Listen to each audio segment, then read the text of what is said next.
Well, hi, welcome to the studio.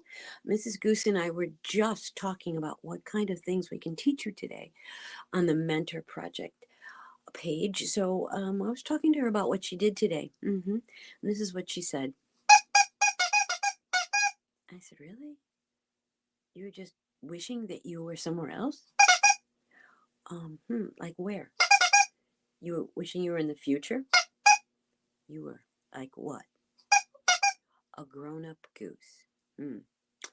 Well, you know what, Mrs. Goose, now that you mention that, that reminds me of a story. Would you like to hear it? Awesome. I have a prop. I'm going to ask you to do me a special favor and sit right over here so that I can use my prop. Would you do that? Of course, you can come back and say goodbye to everyone. Of course, of course. I'm so sorry. She loves to say hello and goodbye because it's the end of the tale. You know what I mean? Okay, here we go, Mrs. Goose. This story is called The Silver Ball with the Golden Thread. It goes like this. Once upon a time, there was a boy named Joseph. And Joseph was a great kid, except for one little thing. He loved to daydream. Now, daydreaming, in case you don't know, is about when you just kind of step back mentally and physically sometimes and think about other things than what is actually going on right then and there. So, Joseph's daydreaming was all about what he wanted to do when he grew up. Now, it made his mother a little crazy. But she would say to him, Joseph, Joseph, stop thinking about what might be and think about what is and enjoy the moment. So he said, yeah, I will do that. But you know what? He didn't.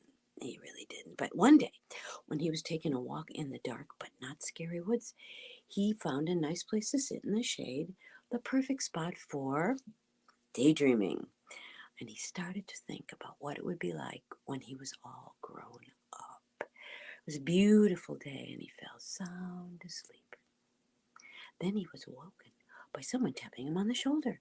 And he looked up and there was someone he'd never seen before. A woman who apparently was just walking through. It was an old, undoubtedly wise woman, not unlike you and me. So she said to him, Joseph, Joseph, what are we doing? He said, I was thinking. I was thinking about what I wanted to do when I grew up. She said, Joseph, why aren't you thinking about what you want to do now?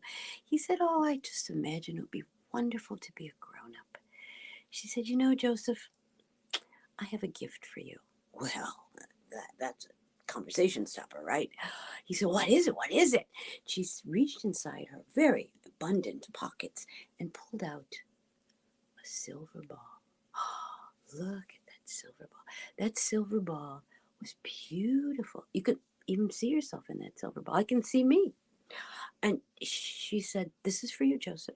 He said, well, thank you very much. It said, but, wait, it has conditions. What does that mean? Well, number one, you must never tell anyone that you have the silver ball with the golden thread. Oh, I guess I could do that, he said. And see that golden thread coming slowly, slowly, slowly out of the silver ball? Right, I see it.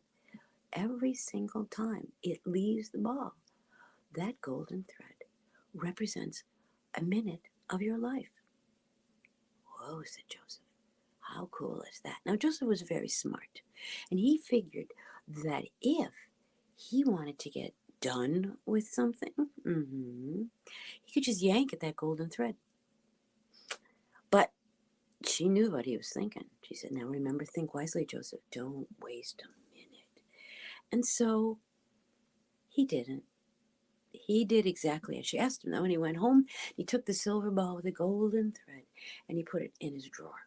And in that drawer, it sat till the very next day when Joseph went to school. And he put it in his pocket, maybe in his lunchbox, I don't really know.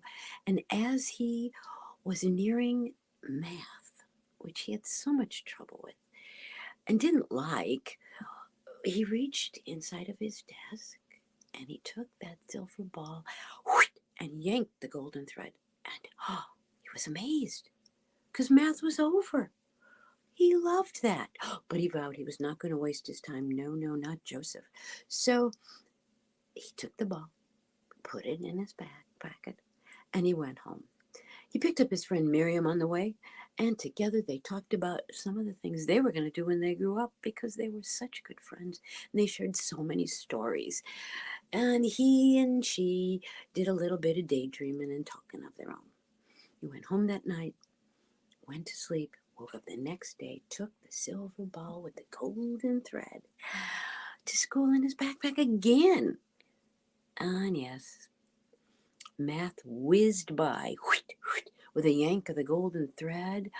He liked science, so he didn't fool with that. But sometimes when he was feeling particularly tired, PE needed to be done too. And there he was at the end of the day, vowing again not to take the silver ball with the golden thread for granted. Well, I have to tell you the truth. I always do. He didn't live up to it. Mm-mm.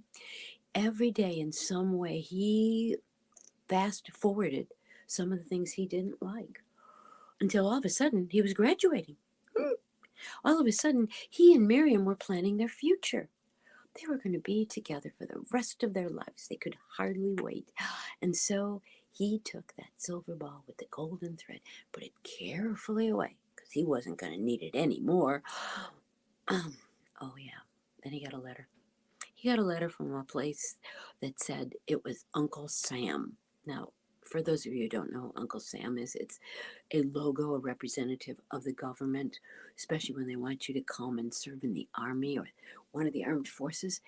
And Joseph was old enough to go and help his country, and he was glad to do it. It would mean postponing his future with Miriam. But he took the silver ball with the golden thread and put it in his knapsack, and off he went. Oh, the first 6 weeks hanging out with all the others was great. They laughed and they worked really hard and told each other stories, but the next couple of years went very slowly. So Joseph helped it along. Silver ball with the golden thread was being used a lot. And when he got out of his service, he went to ask Miriam to be his wife. And she said yes. So there they were under the chuppah, the wedding canopy, and it was a joyous time. Oh, everybody was happy. He happened to glance over and he saw his mom. His mom had silver threads in her hair that she did not have when she used to nag him about daydreaming. He said to himself, I wonder how that happened. Well, I know how that happened because time sometimes flies fast. So Joseph, with the silver ball and the golden thread, put it away, and everything was good. He loved being married to Miriam, and he loved his job. He was a carpenter, and he fixed things, and he was so good at it. Pretty soon, they were going to have a baby. Oh, whoa, how joyful to bring a little person into the world that was theirs. Well, so yes, indeed, it did happen. They had that little baby. So beautiful.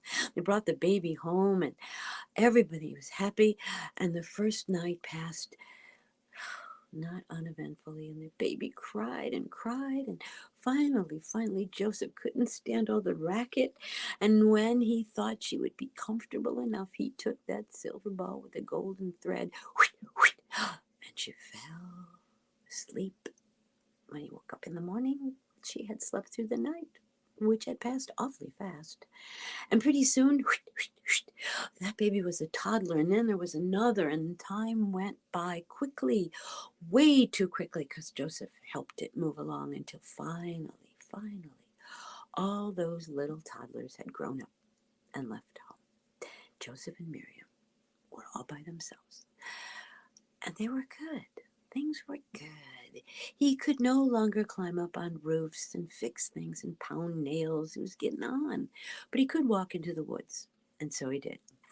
One day, walking into the woods, Joseph, with his silver ball, with the now silver thread, maybe it was gray, like the hair on his head, walked into the middle of the woods where he had sat once before. He sat down on that tree stump And all of a sudden he looked up, and that woman who he had met before, who now seemed to be the same age she was before, she hadn't aged one bit. She said, "Joseph." He said, "Oh, well, hello." She said, "What do you think about your gift?" "Oh," he said, "I am very grateful for the opportunity to have that gift. But I tell you, things went pretty fast. So I was wondering if maybe you could help me put the thread back inside." And she looked at him and she said, "Joseph, no, that's the time you have. You can't repeat it. You have to use it when you have it." Oh, Joseph was disappointed, but he got the message. He had been wasting the time that was given him. So he went home.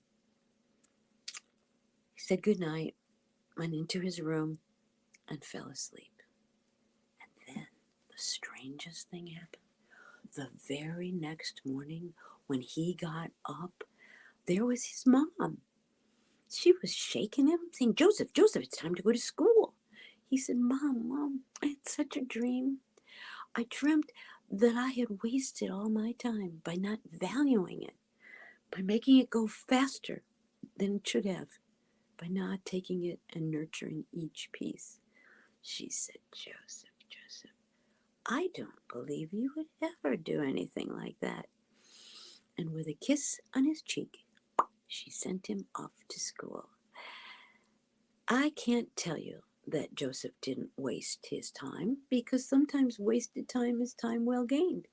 Sometimes it helps us to relax. But I can probably tell you that Joseph did not wish that things would be over, but he used them well. Oh, Mrs. Goose. Oh, what? Did you like it? Did you learn anything from it? Oh, okay, well, that's a good lesson. Mrs. Goose tells me that she values her time with you and never, ever wants stories to be over. So this is Marilyn Price and Mrs. Goose who presents these stories to you, stories that make a difference. I want you to think about what the goose and I have learned and taught to you. I want you to use everything you have and use it wisely. We here at the Mentor Project are happy to present all these good thoughts to you. Look us up on Facebook. What else? YouTube. That's easy to say. And of course, our podcasts. For now, the goose and I wish you a very, very happy ending.